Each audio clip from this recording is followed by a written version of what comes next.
बंदूक जो हम लोग चलाते हैं इसे, तो बंदूक की जो गोली आगे बढ़ती है उसमें बंदूक का पावर या काम नहीं आता है। वो गोली अपने दम पे आगे बढ़ती है, मेन ये शरीर में घुसता है, ये नहीं जाता है। इसलिए देखिएगा ना, बंदूक चलाते किसी को धड़ाक से तो साइड से तो खोखला गिरता है। जैसे कट्टा, देसी कट्टा देखेंगे जिसपे बिहार में पूरी गुंडई जिसपे टिकल है, ट्रक के स्टीयरिंग का एक पाइप रहता है। इसलिए कट्टा चलाने वाला आदमी अगर एक गोली चला दिया ना, तो उसके बाद उसको दौड़ा देना, क्योंकि अब वो अगला गोली नहीं चला पाएगा। पिस्टल में ये सिस्टम अलग हो जाता है। यहाँ पर अब ये एक गोली चलाए तो अब इसको मत दौड़ाना, इसमें खासियत अलग होती है। जैसे गोली चलाएंगे ना धड़ाम से, तो गोली कहाँ जाएगा? आगे।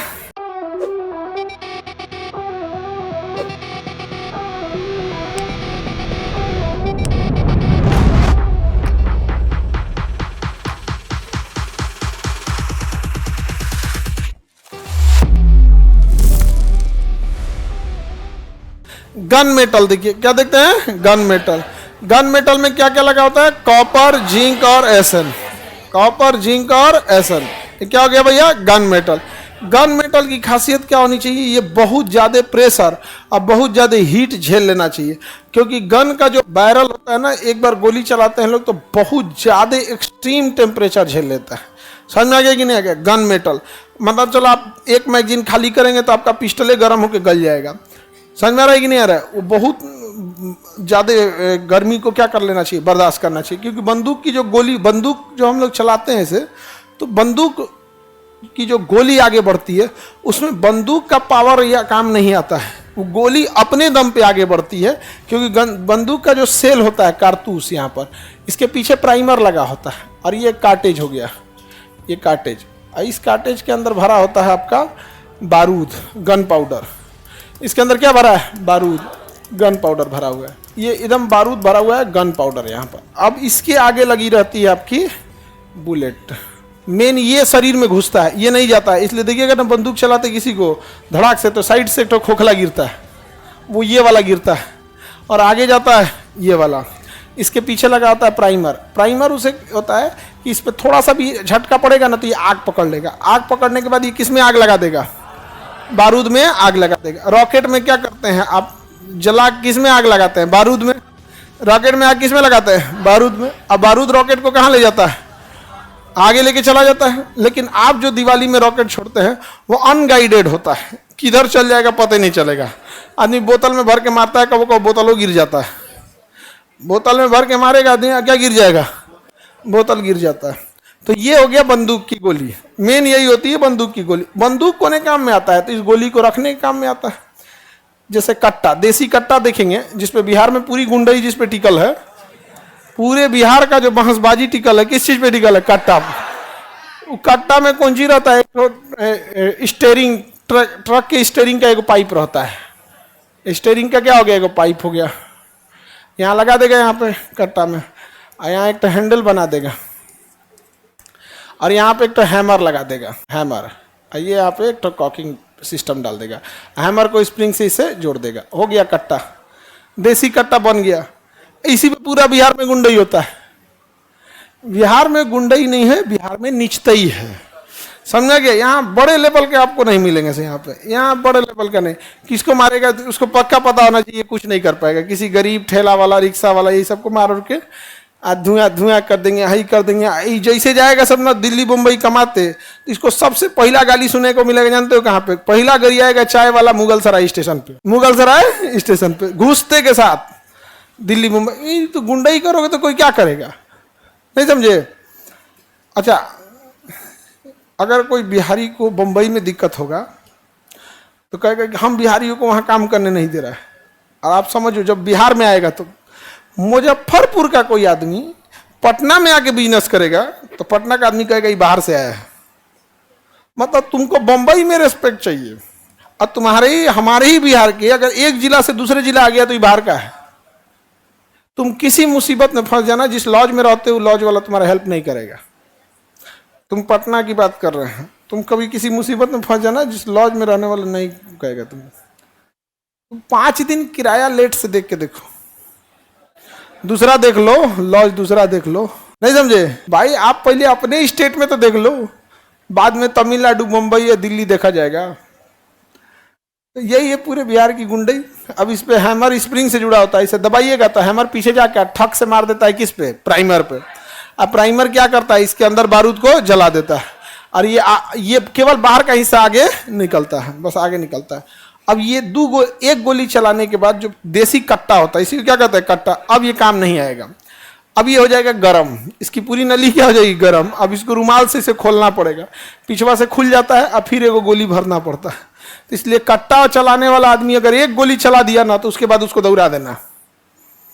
कट्टा की पहचान बड़ी लंबा होता है, इतना लंबा होता है, देखिएगा लगेगा टीना टाइप का, करिया टाइप का रहेगा, टीना बहुत कमजोर रहता है। आप 3 बार पटक दोगे तो खराब हो जाएगा वो। एक गोली अगर चला दिया ना, तो फिर उसको दौड़ा देना, क्योंकि अब वो अगला गोली नहीं चला पाएगा। और उसका दौरा उसका कट्टा छीन के और कट्टा उलाट के और उसके माथा पे टन टन एकदम बढ़िया से। समझ में आ गया कि नहीं आ गया? बारूद चैप्टर तो पढ़ा दिए आप लोग को, विस्फोटक पढ़ा दिए ना, विस्फोटक पढ़ाए कि नहीं? नहीं पढ़ाएंगे, आगे होगा विस्फोटक। कैसे कह रहा है कि पढ़ा दिए हैं, विस्फोटक नहीं पढ़ाए, विस्फोटक नहीं। तो गन मेटल जो बना होता है, गन मेटल, वो ये बैरल आगे, जो आगे का ये जो बैरल होता है, ये मजबूत होना चाहिए गन मेटल का। तो हम लोग जो पिस्टल बनाते हैं, तो उस पिस्टल का सिस्टम अलग होता है। पिस्टल में ये सिस्टम अलग हो जाता है, यहाँ पर ये अलग हो जाता है। यहाँ पर इसमें क्या होता है ना, नीचे हैंडल आ जाता है, नीचे क्या आ जाएगा, हैंडल आ जाएगा। यहाँ पर ये मैगजीन इसमें भर दिया जाएगा। अब यहाँ पे कॉकिंग पिस्टल ऐसे आ जाएगा, यहाँ पे यहाँ पे क्या आ जाएगी, मैगजीन, यहाँ से मैगजीन, यहाँ मैगजीन आ जाएगा। और इस मैगजीन में क्या रखी रहेगी, गोली। अब ये एक गोली चलाए तो अब इसको मत दौड़ाना, नहीं समझे? इसमें खासियत अलग होती है। जैसे गोली चलाएंगे ना धड़ाम से, तो गोली कहाँ जाएगा, आगे। अब इसका धुआं पीछे आएगा कि नहीं आएगा? अब धुआं पीछे आएगा तो इंजीनियरों ने दिमाग लगाया, धुआं जब पीछे आता है ना, तो इसके पीछे एक पिस्टन लगा देते हैं। क्या लगा देते हैं, पिस्टन। तो धुआं उसको पीछे ढकेलता है। जैसे धुआं पीछे ढकेलेगा ना, तो यहाँ एक तो नीचे हल्का हुक लगा होता है, वो पीछे आने के टाइम ना गोलियां को उठा ले जाता है। क्या करता है, उठा लेता है।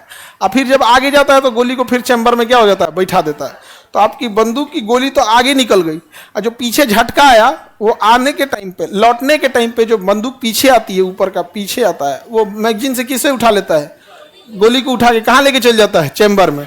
तो हर गोली के बाद बंदूक दोबारा ऑटोमेटिक क्या हो जाती है, लोड हो जाती है। ऑटोमेटिक क्या हो जाएगी, लोड हो जाएगी। एक मारा तड़ाक से, तो ये मत सोचिएगा फिल्मी अंदाज से दोबारा कॉक करेगा, ना ना ना, अब निपटाएगा अब आपको। अब जितना खतरनाक बंदूक उतना खतरनाक काम। तो ये सब महंगा आते हैं सब, ये सब बंदूक हुआ 2.5-3 लाख का आएगा सब। हाँ हाँ बाबू, 2000, 2 लाख। ए बाबू, ये कोई तुम लोग तो ऐसा बात कर रहे हो जैसे हमको तुम लोग एकदम कलम चलाने वाला मास्टर समझे हो कि 2 लाख का आता है।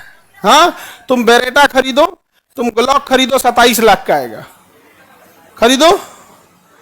तुम हमको ऐसा कह रहे हो जैसे लग रहा है खाली कलम चलाने वाला नौसिखिया, हमारा बंदूके के बारे में नहीं पता है। वाह अरे बाबू वाह, नहीं समझे? फैन खराब हो गया होगा लड़की के पास का, तो इसमें कोई प्राइसिंग थोड़ी होता है। फैन खराब हो गया होगा वहां का, ये कोई प्राइसिंग का थोड़ी है। जितना ज्यादा आप मजबूत लीजिएगा, जितना महंगा लीजिएगा, उतना तगड़ा आएगा। नहीं समझ में गया? आप माउजर ले लीजिए, इसको तो ऐसे कह रहा है जैसे फिक्स प्राइस है, आलू प्याज नहीं, 2 लाख का, 2 लाख का, 2 लाख का कोनो काम का नहीं रहेगा। 2 लाख के पिस्टल से पूरा मैगजीन खाली करोगे, अगला तुमको बंदूक छुआ नहीं जाएगा, एकदम गर्म हो जाएगा। ऐसा हमरा सिखा रहा है, हम भाड़ा पे लाया होगा। ऐसा थोड़ा कि हम लोग ना चलाए हैं, या फिर मतलब आसमान में 4 दिन बाज नहीं उड़ेगा तो आसमान कबूतरों का नहीं हो जाएगा। नहीं समझ में आया? तो बंदूक किसके दम पे चलता है, अपनी गोली के दम पे कि पीछे के कार्टेज के दम? इस बारूद के दम पे। यही खोखला होता है। ये क्या होता है, खोखा तांबा का होता है। समझ में आ गया कि नहीं आ गया? और पीतल होता है, पीतल क्या होता है, पीतल। और बहुत सारे उसमें चीजें मिक्स होती हैं जिसमें जंग नहीं लगता है, जंग नहीं लगता। एक गोली की सेल्फ लाइफ 9 साल होती है, 9 साल तक उसमें जंग नहीं लगता है। समझ में आ गया कि नहीं आ गया? गोली को अगर खराब करना है ना, तो गोली को उबाल दीजिए, पानी में डाल के जब गोली को उबाल देंगे ना, तो उसके अंदर का जो बारूद होता है वो महरा जाएगा। क्या हो जाएगा, महरा जाएगा। अब वो बंदूक में डाल दीजिए, अब वो चलवे नहीं करेगा, क्योंकि जैसे आप इस पे क्लिक करेंगे, हैमर जाके किस पे मारेगा, प्राइमर पे। प्राइमर किस में चिंगारी देगा, बारूद में। अब बारूद हो गया है, महरा। दिवाली में कुछ कुछ पटाखा छोड़ते हैं, कुछ कुछ रॉकेट को देखिएगा ना, वो बोतलवे में खाली सोई आते रहता है निकलवे नहीं करेगा, वो खाली बोतलवे में हल्ला करेगा, यार अबे उड़ जाए तो हम यहाँ पे, उड़ेगा नहीं। तो किसी की गोली को अगर डिस्ट्रॉय करना है, चाहते हैं कि उसको टौपट करे, तो जब वो तो डाल के क्या कर दीजिए, गरम कर दीजिए, उबाल के भेज दीजिए। तो ये इंडियन आर्मी को या फिर जो भारत की खुफिया एजेंसी हैं, इन्हें ये करना चाहिए। इससे क्या होगा ना कि जैसे नक्सली सब जहाँ से हथियार खरीदता होगा ना, गोली बारूद, वहीं के गुप्त रूप से उसी की सप्लाई में कुछ कुछ ये वाली गोलियां धीरे धीरे मिक्स कर देना चाहिए यहाँ पर। या फिर गोलियों की हल्की सी साइज बढ़ा दीजिएगा ना, हल्का सा साइज बढ़ा देंगे, 1 mm भी ना, तो ये गोली का हल्का सा साइज बढ़ा देंगे तो अगवे नहीं निकलेगा, हाथ में फट जाएगा। तो भारतीय सेना को जो आतंकवादी हैं, जो नक्सलाइट हैं, जो हथियार सप्लाई कर रहे होते हैं, उनको थोड़ी सी बड़ी साइज का क्या दे देना चाहिए, गोली दे देना, बंदूकों में फट जाता है। तो बंदूक बताइए, ये जो गन मेटल है नॉर्मल मेटल होता है, नॉर्मल में नहीं होगा यहाँ पर किसी को दिक्कत। गन मेटल किसका होता है, कॉपर, जिंक और एसन। टाइपिंग मेटल समझ में आ गया।